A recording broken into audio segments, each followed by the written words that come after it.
আসসালামু আলাইকুম। এই টিউটোরিয়ালে আমরা ফটোশপ ইউজ করে রোলআপ ব্যানারের একটি রিফ্লেক্টেড মকআপ ক্রিয়েট করে শিখব। তার জন্য প্রথমে চলে আসবো ফটোশপে। ফটোশপে আসার পরে ক্রিয়েট নিউতে ক্লিক করে আমরা একটা ডকুমেন্ট ক্রিয়েট করে নিব। আমি এখান থেকে উইডথ নিচ্ছি 1500, হাইট নিচ্ছি 2000, রেজোলিউশন 300। আপনি চাইলে উইডথ হাইট কম বেশি করে নিতে পারবেন। দেন আমরা ক্রিয়েটে ক্লিক করব। ক্রিয়েটে ক্লিক করার পরে আমাদের ডকুমেন্ট ক্রিয়েট হয়ে যাবে। ডকুমেন্ট ক্রিয়েটের পরে সর্বপ্রথম আমি ব্যাকগ্রাউন্ডে কিছু কাজ করব। ব্যাকগ্রাউন্ডে কাজ করার জন্য আমি চলে আসবো লেয়ার প্যানেলে। আসার পরে এখান থেকে অ্যাডজাস্টমেন্ট লেয়ার থেকে সে একটা সলিড কালার নিব এবং এটার মধ্যে কালার দিব আমি ডার্কের মধ্যে একটু লাইট, হোয়াইটও না আবার ব্ল্যাকও না, এখানে যে অ্যাশ কালারটা বলা হয় এই টাইপের একটা কালার আমি নিব। কালার নিয়ে ওকে দিব। ওকে দেওয়ার পরে আমি চলে যাব ফিল্টারে। ফিল্টারে গিয়ে এখান থেকে ফিল্টার গ্যালারি এখানে ক্লিক করার পরে চাইবে কনভার্ট টু স্মার্ট অবজেক্ট। আমি এখানে ক্লিক করব কনভার্ট টু স্মার্ট অবজেক্টের মধ্যে। ক্লিক করার পরে নতুন একটা উইন্ডোতে নিয়ে আসবে। নিয়ে আসার পরে এখানে একটা অপশন আছে টেক্সচারাইজার। টেক্সচারাইজার এখান থেকে আমি এড করে দেব। আপনার যদি অন্য কিছু এড করা থাকে তাহলে আপনি এগুলোকে চেঞ্জ করে যেটা পছন্দ আপনার ওইটা নিতে পারেন। তবে আমি নিব এখান থেকে টেক্সচারাইজার। এন্ড টেক্সচারাইজারের মধ্যে আবার অনেকগুলো অপশন আছে। এখানে দেখেন অনেক কিছু আছে। আপনি চাইলে মোডগুলো চেঞ্জ করে করে দেখতে পারেন কোনটাতে কি আছে। আমি নিব এখান থেকে টেক্সচারাইজার। টেক্সচারাইজার নেওয়ার পরে এখানে দেখেন টেক্সচার নামে একটা অপশন আছে, স্যান্ডস্টোন লেখা আছে। আমি স্যান্ডস্টোন নিচ্ছি। আপনি চাইলে আরো এখানে ব্রিক আছে, তারপরে হচ্ছে বার্লেপ আছে, এগুলো আছে, এগুলা থেকে আপনি চেঞ্জ করে নিতে পারেন। আমি নিচ্ছি এখান থেকে স্যান্ডস্টোন। স্যান্ডস্টোন নেওয়ার পরে এখানে স্কেলিং আছে 74, রিলিফ আছে 3। আপনি এগুলো একটু কম বেশি করে নিজের পছন্দ মতো নিতে পারেন। নেওয়ার পরে ওকে দিবেন। ওকে দেওয়ার পরে দেখেন এখানে একটা টেক্সচার এড হবে। আমি যদি একটু জুম করি তাহলে এটা ক্লিয়ারলি বোঝা যাবে। তারপরে আমি আবার চলে যাব এখানে ফিল্টারে। ফিল্টারে গিয়ে একটু নয়েজ এড করে দিব। এখানে একটা অপশন আছে দেখেন নয়েজ। নয়েজে যাওয়ার পরে এখান থেকে এড নয়েজ করে দিব। এড নয়েজ করে দেওয়ার পরে আপনি যদি নয়েজের মানটা বাড়িয়ে দেন এখানে তাহলে দেখবেন নয়েজটা এখানে বেড়ে যাচ্ছে। তো এত বেশি আমরা নিব না, এত বেশি দিলে নষ্ট হয়ে যাবে। মোটামুটি 8 থেকে 10 এর মধ্যে আমরা এটা রেখে দিব। আমি এখানে 9 পয়েন্ট সামথিং রাখলাম, রেখে ওকে দিলাম। ওকে দেওয়ার পরে আমার এখানে নয়েজও এড হয়ে গেল। টেক্সচার এবং নয়েজ এড করলাম। এড করার পরে দেখেন এটার লুকটা এরকম ভাবে আসছে। ব্যাকগ্রাউন্ডটা আমরা এরকম করে নিলাম। করে নেওয়ার পরে এখানের এই লেয়ারে দেখেন নিচের দিকে এগুলো চলে আসছে। এগুলাকে একসাথে মার্জ করে দিব। তার জন্য আমি রাইট ক্লিক করে কনভার্ট টু স্মার্ট অবজেক্ট করে দিব। তাহলে সবগুলো একসাথে হয়ে যাবে। এই যে এখানে কিন্তু সবগুলো একসাথে হয়ে গিয়েছে। এটা হওয়ার পরে আমি আবার চলে যাব এখান থেকে হচ্ছে অ্যাডজাস্টমেন্ট লেয়ারে। অ্যাডজাস্টমেন্ট লেয়ারে যাওয়ার পরে এখান থেকে আমি নিব গ্রেডিয়েন্ট। গ্রেডিয়েন্টে গিয়ে এখানে একটা গ্রেডিয়েন্ট অ্যাপ্লাই করব যেটা হচ্ছে ব্ল্যাক অ্যান্ড হোয়াইট। আমি চাচ্ছি এখানে একটা লাইট ফেলবো, যে লাইটটা পড়বে এই কর্নার থেকে এবং এইদিকে ডার্ক থাকবে এবং আমাদের মকআপের শ্যাডোটা পড়বে এই দিকে এসে। লাইট যেহেতু ওই দিকে থাকবে তাহলে শ্যাডোটা তার ঠিক উল্টা দিকে পড়বে। এরকম একটা গ্রেডিয়েন্ট আমরা অ্যাপ্লাই করব। তাহলে এখান থেকে এসে আমি হোয়াইট কালার রাখলাম একটাতে এবং একটাতে আমি করে দিব ব্ল্যাক কালার। এখানে এসে আমি যদি এটাকে করে দিই একেবারে ব্ল্যাক, দেন এটাকে যদি আমি করে দিই 100% হোয়াইট। হোয়াইট আছে আগে থেকেই কিন্তু এটার ওপাসিটিটা কম।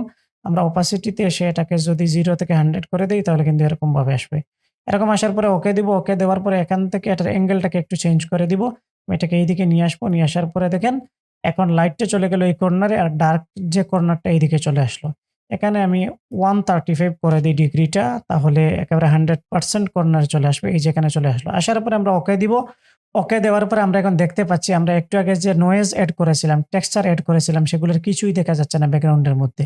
তার জন্য আমরা এখানে এসে এটাতে ক্লিক করে মুডটাকে চেঞ্জ করে দেব। মুড আমরা করে দেব স্ক্রিন। স্ক্রিন করে দেওয়ার পরে যেখানে ডার্ক ছিল ওইখানে কিছুটা দেখা যাচ্ছে, কিন্তু যেখানে লাইট ওইখানে কোনো টেক্সচার দেখা যাচ্ছে না।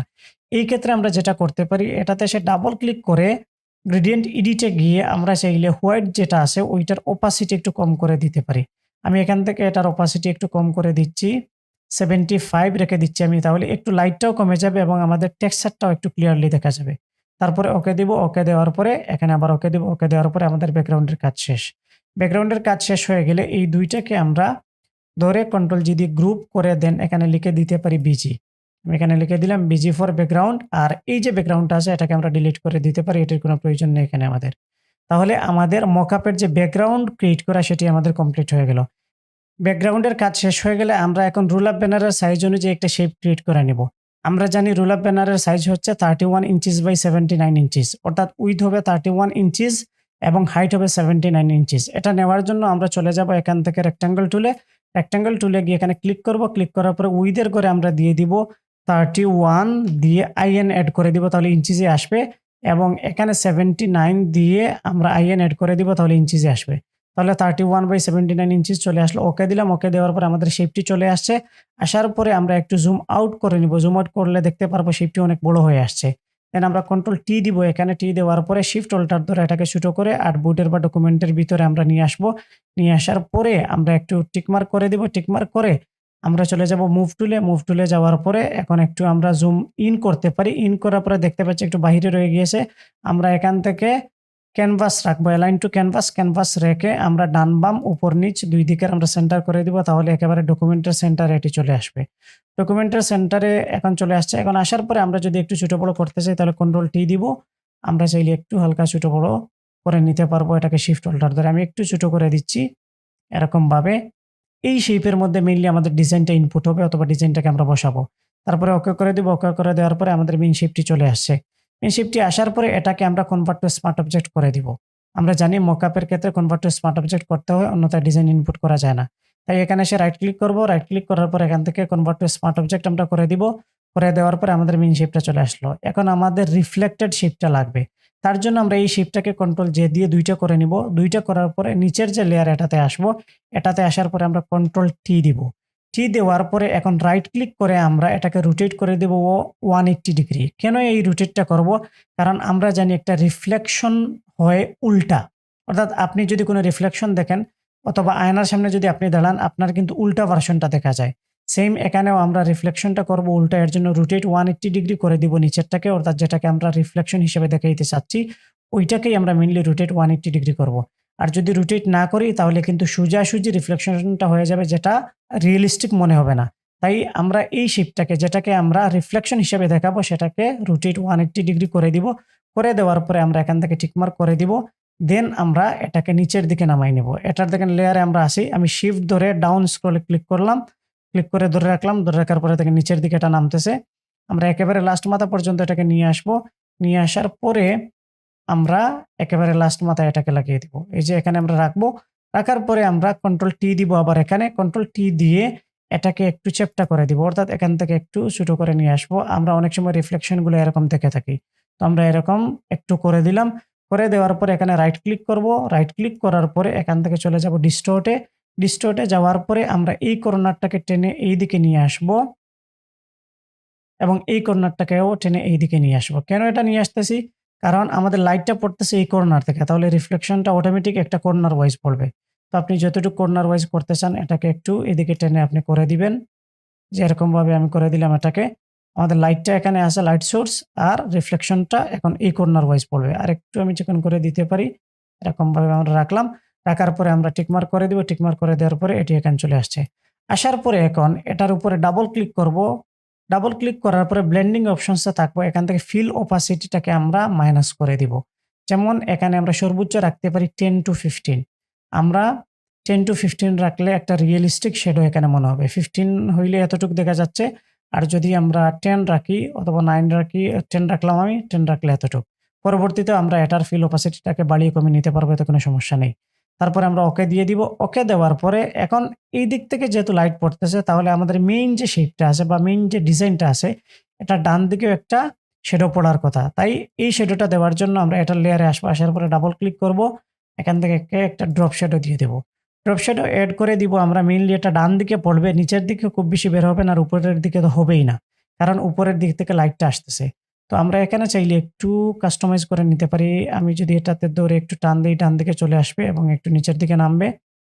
দেন হচ্ছে আমরা এখান থেকে ডিস্টেন্স আর একটু কমিয়ে বাড়িয়ে দেখতে পারি।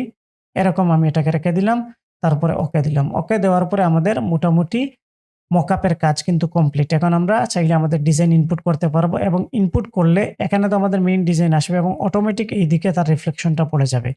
তো আমরা চাইলে এখানে একটু নামকরণ করতে পারি, যেমন এটাকে আমরা দিয়ে দিতে পারি রিফ্লেকশন অথবা হচ্ছে শ্যাডো, যে কোনো একটা নাম দিলেই হবে, যেটা দিয়ে আপনি আসলে চিনতে পারেন। আমি রিফ্লেকশন দিলাম, তারপরে হচ্ছে এটাতে আমরা দিয়ে দিলাম ডিজাইন।